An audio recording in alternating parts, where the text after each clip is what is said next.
할렐루야. 네. 우리는 주중에 남북의 정상이 만나서 회담하는 내용을 감동적으로 지켜봤습니다.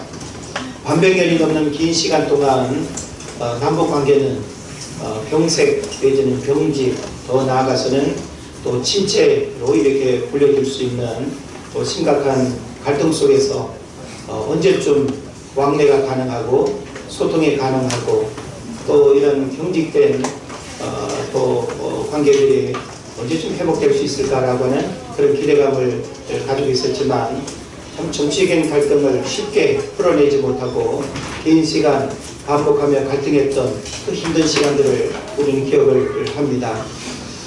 그런 어떤 상황 속에서 남북의 정상이 이렇게 만나서 우리에게 보여준 그 소중한 모습들은 많은 기대감을 갖게 했고 또 침체된 남북의 모든 관계들이 새롭게 개선되고 새로운 희망을 또 가질 수 있는 그런 기회가 되지 않았는가 하는 생각을 해봅니다.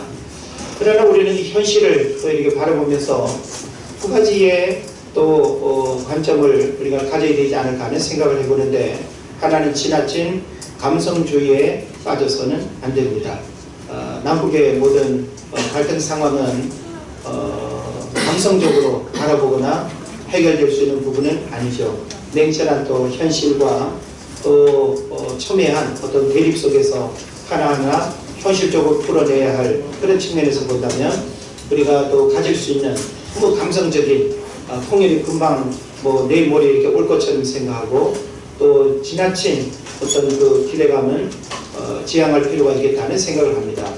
그러면서 또 한 가지 우리가 또 가져야 될 마음은 또 지나친 냉소주의도 피해야 됩니다.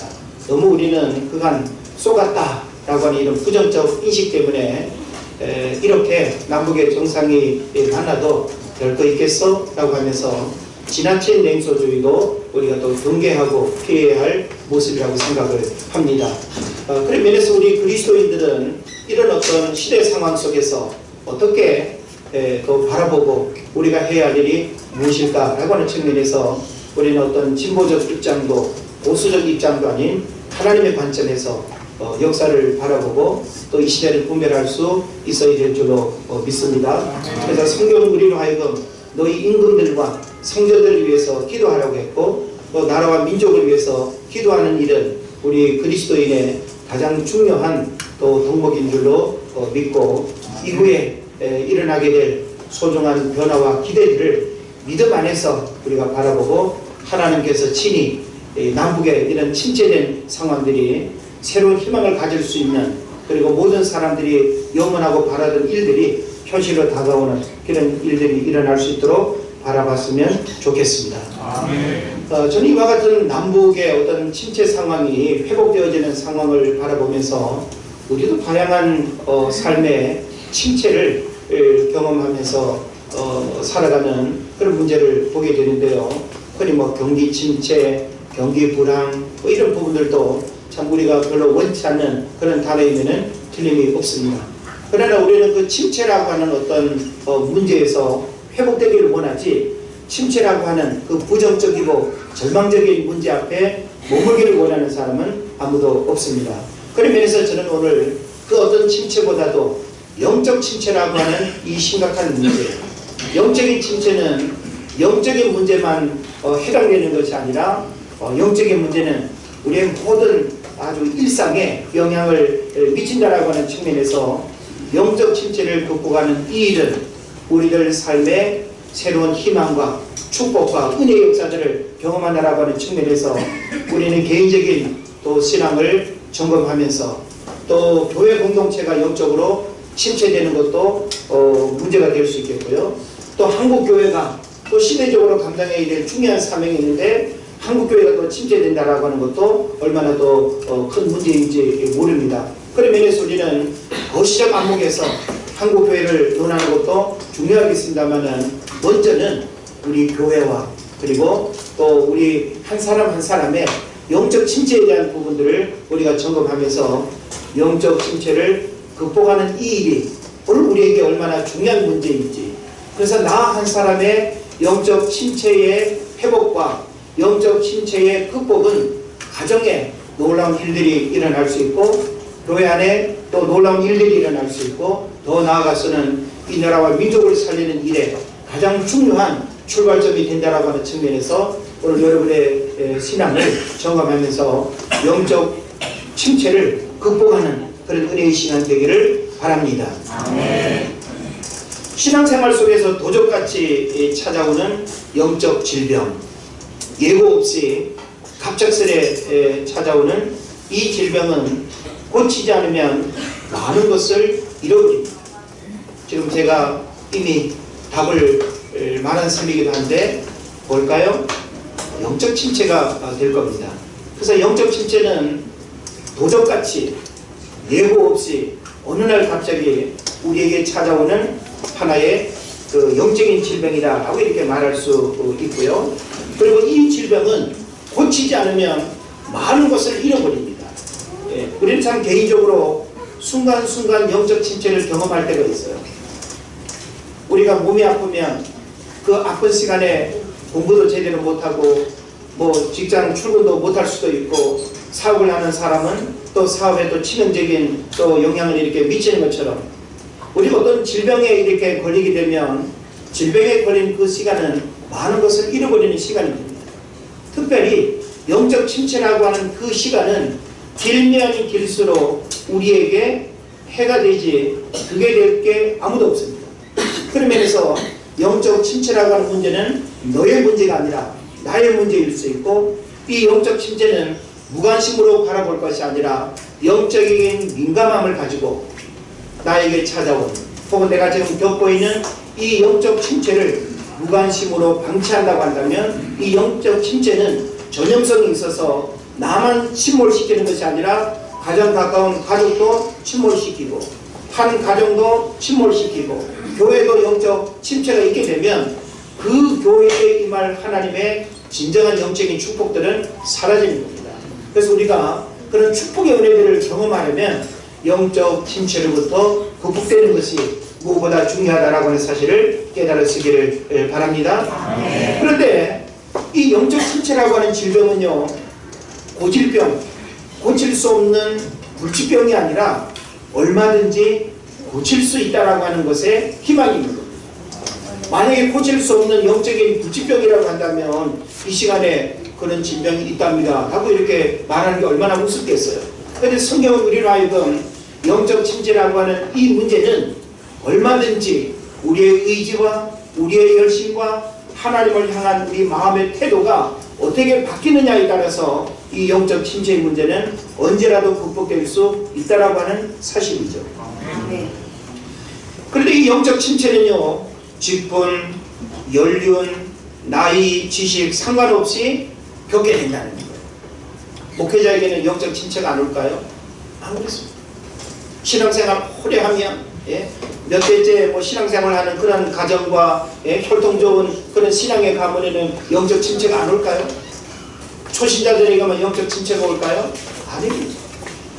이 영적 침체라고 하는 이 질병을 우리들 신앙생활 속에서 가만히 이렇게 살펴보면 누구에게나 언제라도 직분과 연륜과 상관없이 찾아온다라고 하는 측면에서 진짜 무서운 것이구나. 경계해야 될 것이구나. 이것을 방치하고 무관심으로 내버려 둔다고 한다면 전염성이 있는 이 영적 침체가 나 한 사람뿐만 아니라 가족과 공동체와 조직을 변질시킬 수 있다고 하는 그런 측면에서 우리가 중요하게 생각해야 될 줄로 믿습니다. 얼마 전에 분당 우리 교회 이찬수 목사님 설교를 듣다 보니까 이찬수 목사님도 작년 겨울부터 올 1월인가 2월까지 심각한 영적 침체가 와가지고 우울증이 오고 약을 먹어야 될 정도로, 그래서 목회를 심각하게 그만둘까를 생각을 할 정도의 그런 시간도 왔다고 합니다. 우리들 주변에 보면 저 목사님은 영적 침체가 없을 거야, 저 교회는 영적 침체가 없을 거야, 저 유명한 외국의 뭐 그런 목사님 영적 침체가 없을 거야 하지만 전혀 그렇지 않습니다. 그러니까 예외 없이 누구에게라도 찾아올 수 있다라고 하는 측면에서 영적 침체는 과거에 내가 경험했을 수도 있고 오늘 내가 그 영적 침체를 경험할 수도 있고 앞으로도 그 영적 침체는 누구에게라도 올 수 있다라고 하는 측면에서 이 부분은 결코 우리가 수수방관할 수 있는 문제가 아니다라고 하는 사실을 깨달으시기를 바랍니다. 자, 그래서 영적으로 침체되었다는 것은요, 영적으로 어둠의 세력에 눌려서 어둠의 세력의 지배 가운데 놓이는 것을 말합니다. 지극히 자기중심적이 되어서 마음은 교만하고 강박하며 삶은 하나님 중심이 아닌 세상 중심적인 삶을 추구하고 영적인 것들을 추구하지 않고 헛되고 헛된 세상적인 것을 추구하게 되는 것이 바로 영적 침체의 아주 단적인 증상이라고 이렇게 볼 수 있는 것이죠. 그래서 구체적으로 내가 지금 영적 침체 가운데 있는지 그렇지 않은지를 자가진단할 수 있는 몇 가지 방법이 있습니다. 첫째는 뭔가 하면 마음속에 기쁨과 감사가 없는 무기력증. 뭐 만사가 귀찮다고 해야 되나요? 주일날 교회 가는 것도 그냥 가야 되니 뭐 그냥 가야 되고, 응? 예배에 대한 어떤 사모함도 없고 기대감도 없고, 예? 그냥 뭐 끌려가듯이, 예? 밀려서 그냥 움직이듯이. 그러니까 마음속에 기쁨과 감사가 없는 무기력증의 어떤 증세가 여러분이 느껴진다고 한다면, 아, 내가 지금 영적 침체에 빠졌는가 봐, 이렇게 생각해도 틀리지 않습니다. 예. 근데 이와 같은 마음은 찾아오는 어떤 시기와 때가 정해져 있는 게 아니에요. 그런 면에서 우리는 그 어떤 원인과 이런 이제 문제들을 잘 살펴서 이런 어떤 자가 진단이 되어질 때 어떤 회복을 위한, 극복을 위한 노력들을 분명히 해야 된다는 하는 사실을 알아야 됩니다. 또 경건 생활의 무관심과 영적 기대가 사라졌다면 역시 영적 침체에 빠졌습니다. 예. 그러니까 예배에 대한 사모함, 말씀에 대한 갈급함, 내 영혼의 어떤 목마름, 그래서 그 하나님으로부터 공급받기를 원하는 영적인 그 은혜의 사모함이 넘쳐야 되는데 그런 마음이 다 사라지고 무기력증이 찾아와가지고 움직이는 것도 싫고 예배 가는 것도 귀찮고 뭐 말씀 기도 뭐 축복 이야기해도 이런 영적인 부분에 대한 기대감을 잃어버렸다고 한다면 바로 영적 침체의 증상을 보이고 있는 겁니다. 또 한 가지는 형식적인 신앙에 머물러서 의욕이 상실되고 삶이 무미건조하다고 한다면 역시 영적 침체 가운데 머물러 있다라고 이렇게 말할 수 있습니다. 형식적인 신앙에 머물러 있는, 그러니까 교회를 안 다니는 것도 아니야. 그렇다고 열심도 아니고 뭐 완전히 그냥 모든 것들을 포기하고 있는 상태도 아니에요. 그러나 그 신앙생활에 에너지도 없고 그 신앙생활을 통해서 내가 누릴 수 있는 그런 축복과 감사와 기쁨도 없는, 그리고 어찌 보면 너무나 답답하고 안타깝고 어찌 저렇게도 살 수 있을까 싶을 정도로 보여지는, 이거는 바로 영적 침체의 아주 중요한 문제임을 우리에게 말해주고 있습니다. 그래서 하스베르트 푸치우스라고 하는 그 신학자가 영적 침체가 무엇인가라고 하는 부분에 대해서 회심한 한 신자가 내면의 시련과 영적인 슬픔으로 인해 하나님 안에서 마음의 기쁨을 누리지 못하는 것, 이걸 영적 침체라고 정의를 내립니다. 예. 그러니까 회심했다라고 하는 것은 구원받은 하나님의 백성이 내면의 시련과 영적인 슬픔으로 인해서 하나님 안에서 마음의 기쁨을 누리지 못하고 있는 상태를 영적 침체라고 이야기를 하고 있습니다. 그럼 이와 같은 영적 침체의 증상은 우리가 이렇게 이해를 하겠는데, 영적 침체는 언제 오는가라고 하는 사실을 우리가 좀 살펴봐야 되겠죠. 자, 여러분 한번 생각해 보십시오. 자신의 어떤 경우를 뭐 이렇게 예로 들어도 좋을 것 같은데, 영적인 침체는 언제 오던가요? 만약에 영적 침체를 한 번도 경험하지 못했다고 한다면 참 너무너무 감사할 일입니다만은, 우리는 원든 원치 않든 우리 삶에 이렇게 그 도저까지 찾아오는 영적 침체의 문제들을 결국 부인할 수가 없단 말이죠. 그런 면에서 영적 침체는 언제 오는가? 우리는 영적 침체를 이야기할 때 꼭 영적인 것으로만 모든 문제를 이해하려고 하는 경향들이 있습니다. 내가 기도를 안 했더니 혹은 내가 주의를 자꾸 빼먹었더니 이런 어떤 문제들로만 자꾸 영적 침체의 원인을 이야기하는 경우들이 많은데, 실제 영적 침체라고 하는 제목의 책이 있는데 그 책에 보면 영적 침체는 반드시 영적인 어떤 문제만으로 오는 것은 아니라고 이야기를 합니다.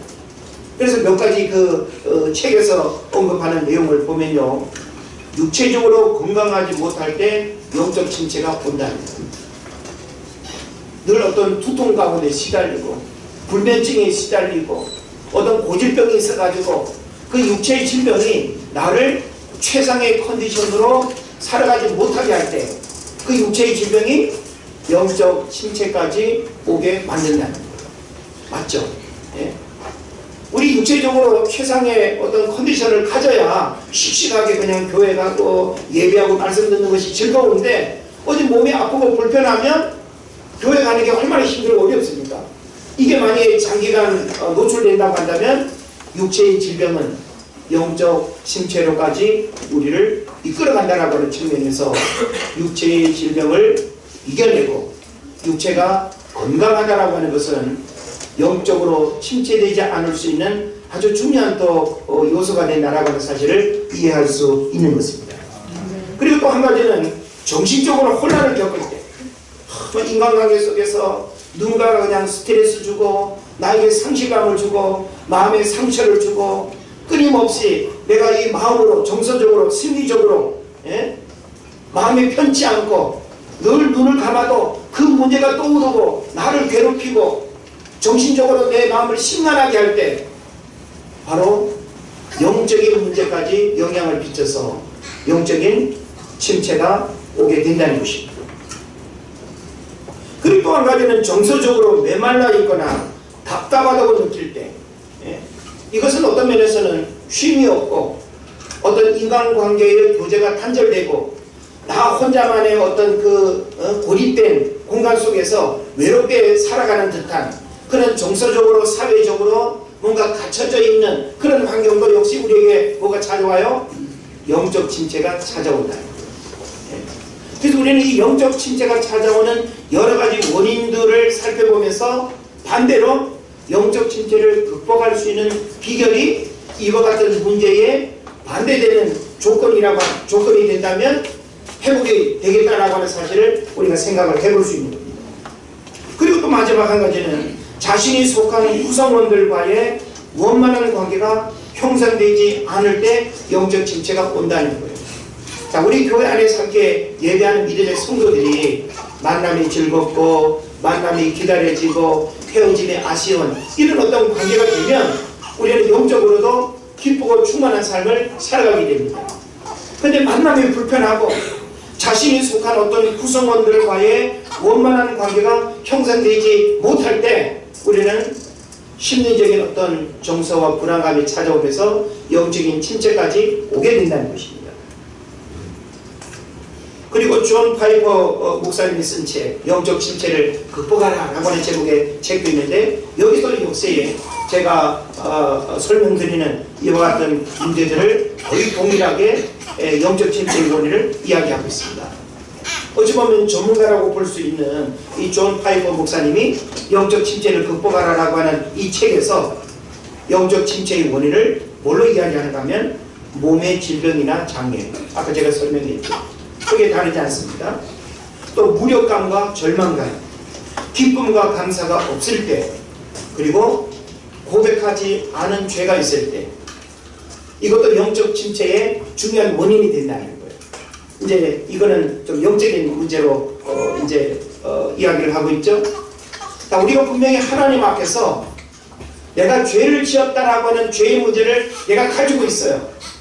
그런데 이것을 해결하지 못하고 하나님 앞에 전전긍긍 그 자신의 죄를 고백하지 않는 그 영적인 무게감은 우리를 영적인 침체에 빠지게 한다는 것이죠.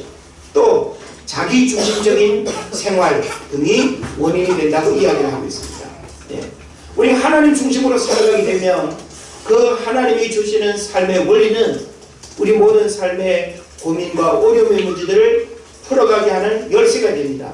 그런데 자기 중심적인 삶은 내가 중심이 되다 보니까 거기에 많은 실패와 좌절을 겪을 수밖에 없는 거예요.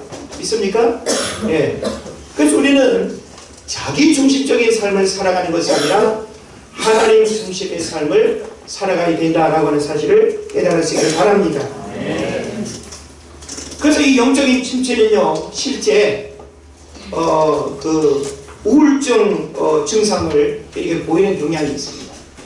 우리 주변에 보면 우울증은 쉽게 우리가 말하기도 하고 또 우울증의 또 증상을 우리가 서로 이야기를 하는 경우도 있지 않습니까? 그런데 그리스도인이 우울증의 문제를 가지고 있다면 그 우울증은 뭐와 가장 가까운가 하면 영적 침체와 가깝습니다. 다시 말하면 영적 침체에 빠진 사람은 우울증에 걸릴 확률이 높습니다. 우울증에 빠졌다라고 해도 틀리지 않다라는 사실이죠. 그래서 우울증은 기독교적 관점에서는 영적 침체다라고 이렇게 말할 수 있어요. 예. 우울증에 빠진 사람은 영적 침체에 빠진 거고, 영적 침체에 빠졌다라고 하는 것은 우울증으로 나타나는 그런 이제 현상을 이야기하는 겁니다. 자, 우리가 성경을 보게 되면 성경에서도 영적 침체를 경험했던 성경 속의 인물들이 대단히 많습니다. 그죠? 자, 여러분이 기억하는 성경 속에 영적 침체를 경험했던 인물들 누가 있을까요? 대표적으로 우리가 얼마 전에 우리 말씀을 듣기도 했는데 엘리야 선지자 기억할 수 있겠죠. 참 엘리야 선지자 하면은 탁월한 하나님의 능력을 드러내고 갈멜산상에서 850대 1로 바알 아세라 선지자들을 물리치고 하나님의 그 위대하심을 드러냈던 그 하나님의 선지자 아닙니까? 그런 선지자에게도 영적 침체가 올 수 있다라고 하는 것은 진짜 아이러니한 겁니다. 저도 신앙생활 이렇게 믿음이 이렇게 깊지 않을 때는 참 이해가 안 됐어요. 야, 이런 엘리야가 어쩌면 다른 사람처럼 이런 삶의 자리에 나락으로 떨어질 수 있을까? 예? 그래서 이 엘리야가 이세벨로부터 죽음의 위협을 이렇게 받고 난 다음에 그냥 바로 달아나지 않습니까? 그죠? 완전히 그냥 저 부엘세바 맨 밑에까지 달아나고 거기서 한 길을 더 광야로 들어가 가지고 로뎀 나무 아래에서 죽기를 구하고 있는 그 처량하고 한심하고 초라한 모습, 엘리야를 통해서 보여줬던 그 하나님의 그 위대함과 그 능력은 온데간데없고 불의 사자로 불려졌던 그 엘리야의 영상과 그 영적인 탁월함의 능력은 보이지 아니하고 우리와 다를 바 없는 인간의 그 연약함의 모습, 그게 바로 영적 침체의 모습이었던 거죠. 영적 침체에 빠졌던 엘리야를 하나님 어떻게 하십니까? 천사를 보내서 물과 떡을 먹이시고 그를 일으키고 다시금 사명의 자리에 부르셔서 하나님이 그를 통해서 다시금 남겨두신 7,000명, 남겨두신 하나님의 사람들을 통해서 구원 역사를 이루어가게 하심을 믿습니다. 아멘. 하나님은 오늘날도 영적 침체 가운데 빠져있다고 한다면 그 누구도 목숨을 살아야 할지라도 하나님을 위해서 아무것도 할 수 없는 것입니다. 저는 여러분이 직분으로 일하는 것도 아니고 신앙의 연륜으로 일하는 것도 아니고 또 재물로 일하는 것도 아니고 우리는 영적 침체로부터 극복되어지고 영적 침체가 없는 하나님이 주신 그 힘과 에너지와 열정을 가지고 있을 때 우리는 진정한 하나님의 일꾼으로 쓰임받을 수 있다는 하는 사실을 믿으시기를 바랍니다. 또 우리가 성경을 보게 되면 다윗도 아주 연약한 영적 침체의 모습을 우리에게 보여주고 있습니다. 사울 왕이 자기를 죽이겠다고 10년 동안 쫓아다니고 또 죽지 않기 위해서 끊임없이 도망가야 하고 달아나야 하고 피해야 하는 그 현실적인 상황이 얼마나 기막히겠습니까? 여러분이 한번 그 다윗 입장을 한번 생각해 보십시오. 나를 쫓아오고 있는 저 발자국 소리, 나를 쫓아오고 있는 저 그림자가 보이는 그 상황 속에서 10년의 세월을 보낸다라고 할 때 얼마나 힘들겠어요. 물론 순간순간 하나님께서 그 극적인 상황마다 하나님이 다윗을 보호하셨고 다윗을 구원해 주셨고 그 죽음의 위기로부터 하나님이 건져주셨지만 순간순간 찾아온 이 다윗의 영적 침체는 쉽게 극복하기가 어려웠습니다. 그래서 사무엘상 27장 1절을 보면 다윗이 이렇게 말합니다. 내가 후일에는 사울의 손에 망하리니 블레셋 사람의 땅으로 피하여 들어가는 것이 내게 상책이로다. 그러니까 영적 침체가 오니까 부딪혀 싸우고 하나님의 어떤 능력과 힘을 의지해서 그 문제를 해결하는 것이 아니라 영적 침체가 오니까 현실을 도피하고 현실을 피하고 싶은 그런 마음이 옵니다. 만약에 여러분이 영적 침체에 빠졌다고 한다면 누구라도 이렇게 공통점이 있는데 바로 뭔가 하면 현실 기피입니다. 예. 대인 기피도 있고요. 현실로부터 자꾸 벗어나고 싶어. 예? 좀 다른 세상, 다른 장소, 전혀 다른 삶의 자리에 머물고 싶어. 이게 바로 영적 침체의 증상입니다. 예.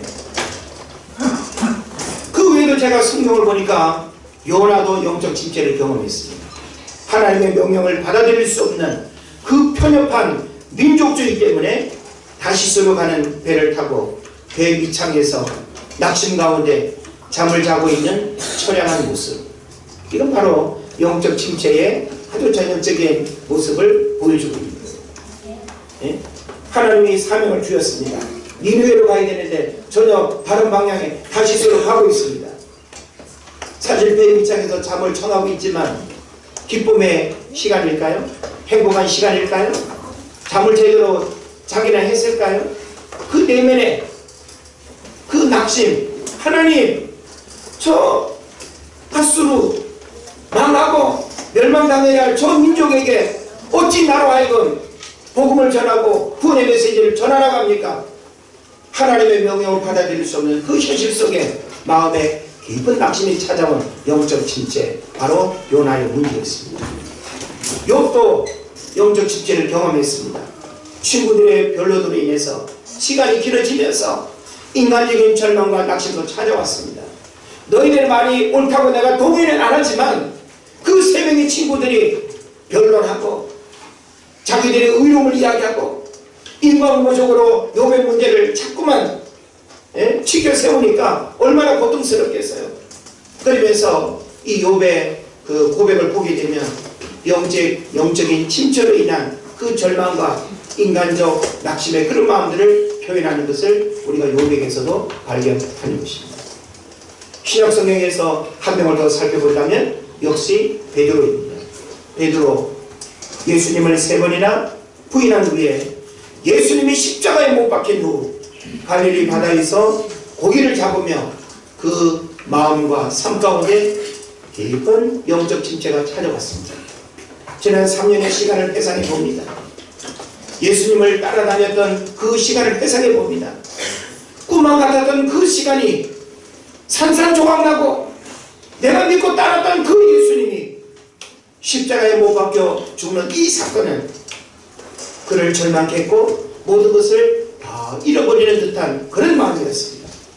죽을 수는 없어서 과거의 삶의 자리로 돌아갔습니다.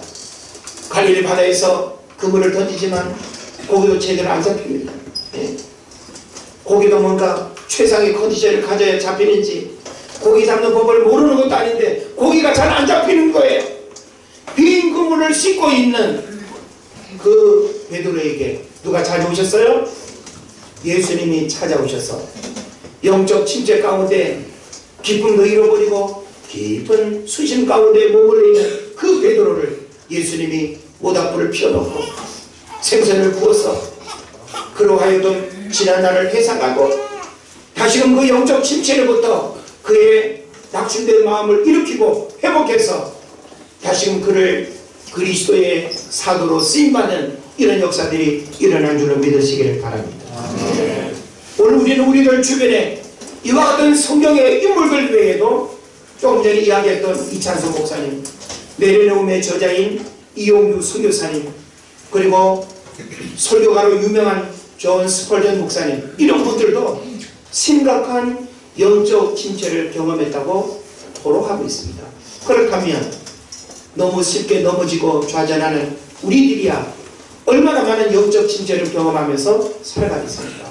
중요한 건 하나님이 그와 같은 영적 침체를 경험하고 있다 할지라도 그 영적인 침체에 머물기를 하나님이 원치 않으시고 그 영적 침체로부터 여러분의 신앙이 극복되어져서 정말 하나님이 원하시는 삶, 여러분을 통해서 하나님이 누리기를 원하시는 그 진정한 축복을 영적 회복을 통해서 누리기를 원하시는 줄 믿습니다. 아멘. 모나미 볼펜 여러분 한 장씩은 다 가지고 계시죠? 모나미 153 이렇게 적혀있는 그 볼펜. 근데 원래 이 모나미 그 회사를 가지고 있던 송삼석 회장님은 몇십 년 전에 이 볼펜 만드는 사업을 하면서 큰 부도 위기를 만났습니다.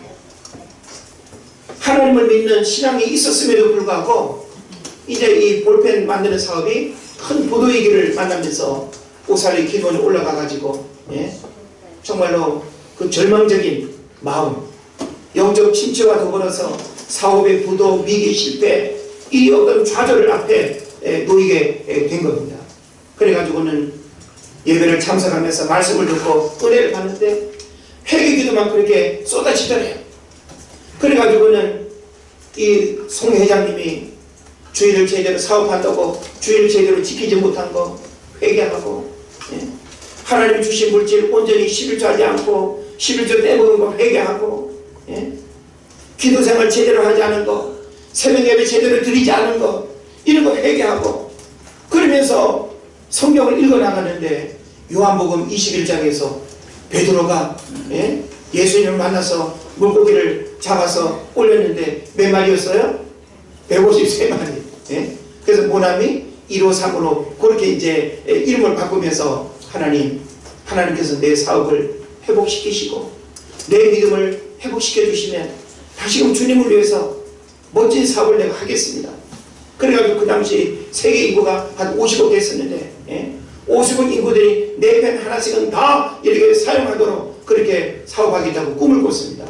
근데 최근 작년 뉴스를 보면 50억 개 이상이 팔리고 사업이 승승장구해서 영적 회복으로부터 이렇게 믿음으로 승리하고 그 영적 침체에서 가장 절망적인 그 삶의 자리에서 하나님의 은혜를 구하고 하나님이 주시는 아이디어로 사업을 새롭게 시작하면서 하나님이 그의 사업을 통해서 영광 받으시는 이런 은혜의 역사가 있었다는 사실을 깨달으시길 바랍니다.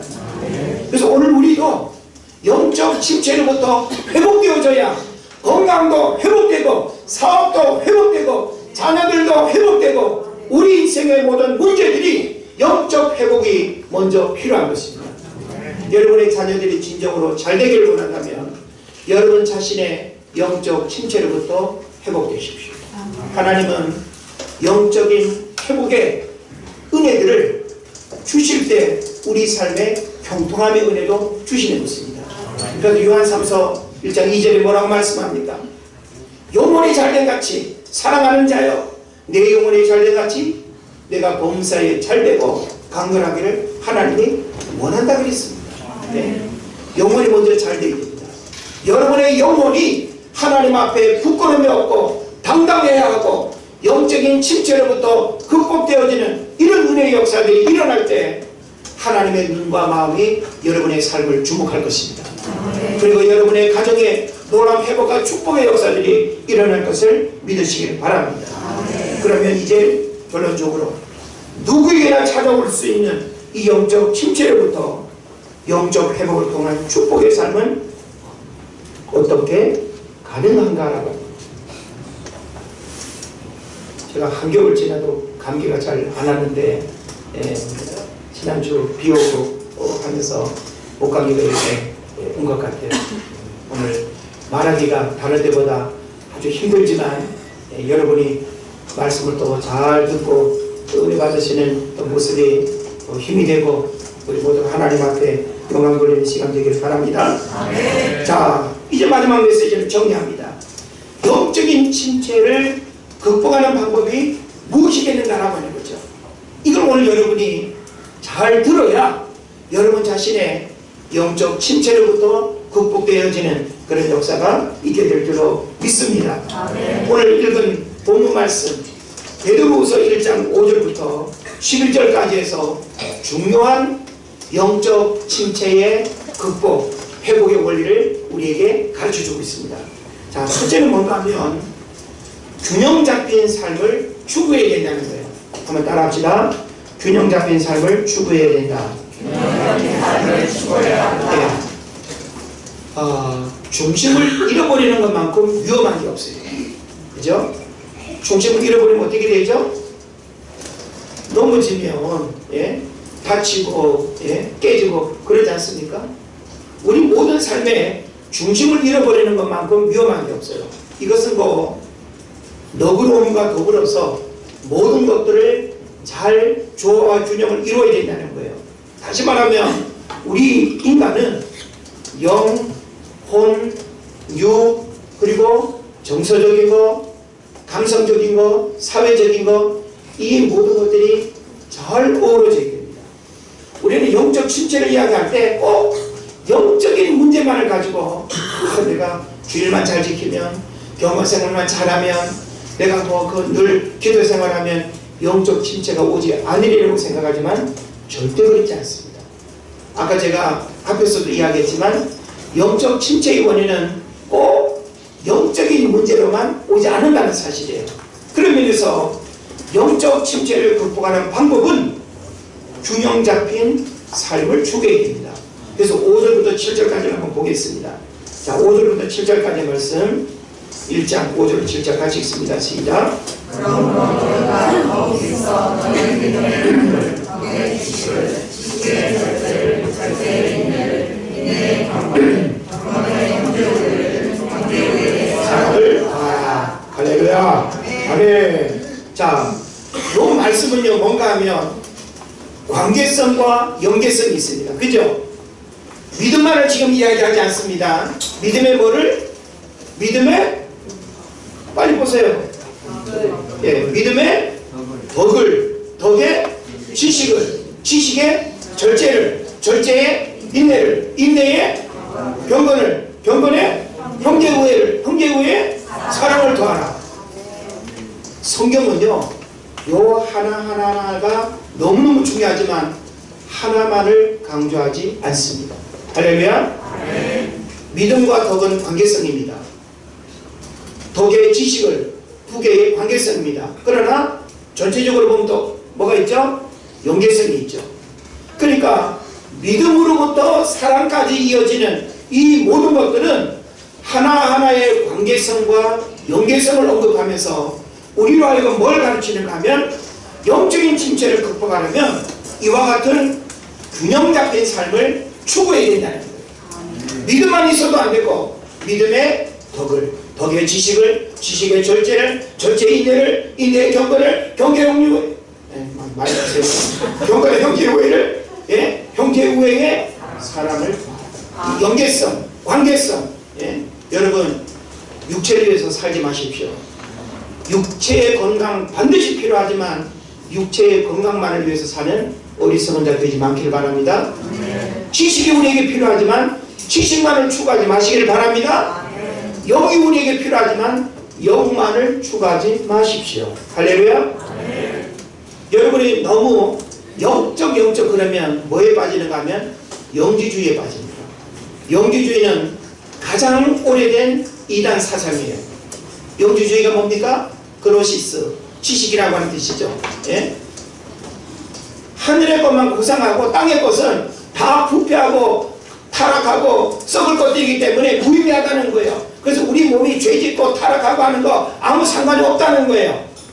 모든 이단은 이 잘못된 영지주의 사상으로부터 다 파생됐습니다. 할렐루야. 그래서 우리는 균형 잡힌 신앙생활이 중요해요. 이 사람을 보면 육체도 건강하고 정서적으로 문제없고 인간관계도 좋고 사회생활도 잘하고 영적으로도 문제가 없고 이런 사람이 영적 침체에 빠지지 않는다는 것이죠. 예? 그래서 우리가 이런 관계성과 연계성에 대한 이런 의미를 잘 깨달으시기를 바랍니다. 그 다음에 두 번째로 성경은 우리에게 영적 침체를 극복하는 방법으로 뭘 가르치는가 하면 자존감을 가지고 날마다 믿음이 성장하고 성숙하기를 원합니다. 믿음이 성장하고 성숙해야 되는데 그 앞에 뭐가 붙는가 하면 자존감을 가져야 된다. 여기서 자존감이라고 하는 것은 뭘까요? 여러분은 어떤 자존감을 가져야 되죠? 내가 하나님의 자녀라고 하는, 하나님의 백성이라고 하는, 그리고 무엇보다 여러분 나는 은혜제일교회 성도라고 하는 이 아주 고상한 자존감. 예? 박병훈 목사로부터 신앙 지도를 받으면서 하나님의 말씀을 듣고 배우고 영적 축복과 은혜의 삶을 살아간다는 이 특별한 자존감을 여러분 가지고 날마다 성장하고 성숙해야 됩니다. 이 자존감이 없는 상태에서 절대 우리가 믿음이 성장하고 성숙해지지 않습니다. 내가 하나님의 자녀라고 하는 이 자존감, 뭘로 여러분 살 수 있나요? 여러분의 신분 세탁할 수 있어요? 네? 우리가 하나님의 자녀라고 하는 이 신분, 뭘로 우리가 바꿀 수 있습니까? 성경은 우리에게 정확하게 말합니다.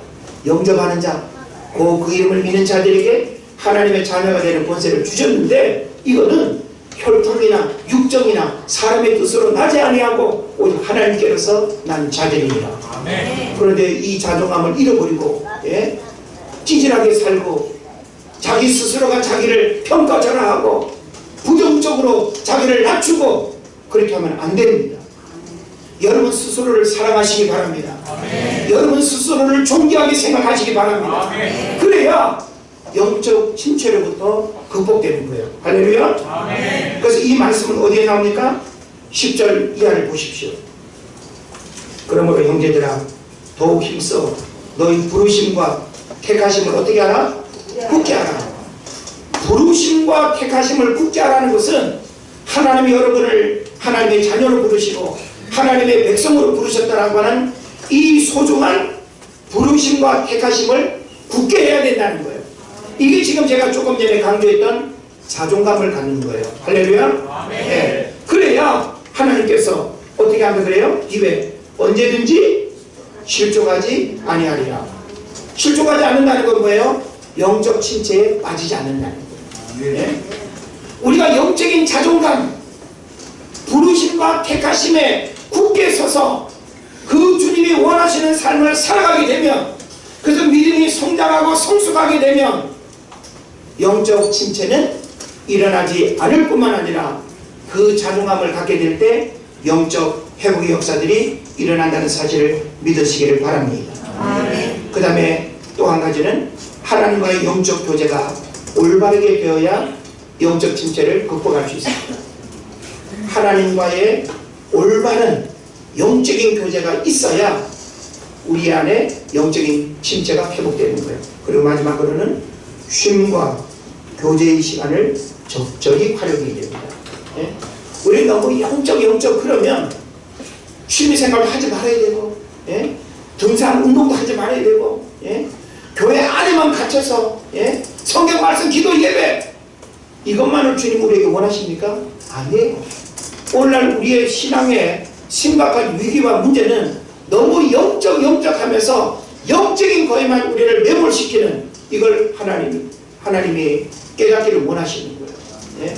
하나님은 우리로 하여금 세상에서 우리가 누릴 수 있는 적절한 쉼과 인간관계와 여행과 취미생활과 그 모든 것들이 함께 어우러지는 균형 잡힌 삶을 하나님이 원하십니다. 예? 그래서 쉼과 교제의 시간을 적절히 활용하는 것, 너무나 훌륭한 영적 회복의 열쇠가 되는 겁니다. 그런 면에서 오늘 예배 끝나고 쉼과 교제의 시간을 갖기 위해서 종교의 야외 예배를 가는데 안 가시면 영적 침체가 계속 유지될 줄로 믿음이 곤란하고, 그래서 우리에게 이런 교회 안에서도 쉼과 교제 시간이 중요하고 필요한 거예요. 그래서 여러분 스스로도 이와 같은 시간들을 잘 관리하고 잘 유지해서 건강해야 돼요. 누가 봐도 균형을 잃어버리고 편협한 이기적인 그런 모습이 아니라 참 아름답다. 앞을 봐도 아프고 아프고 아니고 앞을 보면 아프고 뒤를 보면 뒤질상이고 곤란하겠죠. 네. 앞을 봐도 아름답고 뒤를 봐도 아름답고 30cm 앞에서 봐도 아름답고 100m 거리에서도 아름답고 예? 여러분의 아름다움은 예?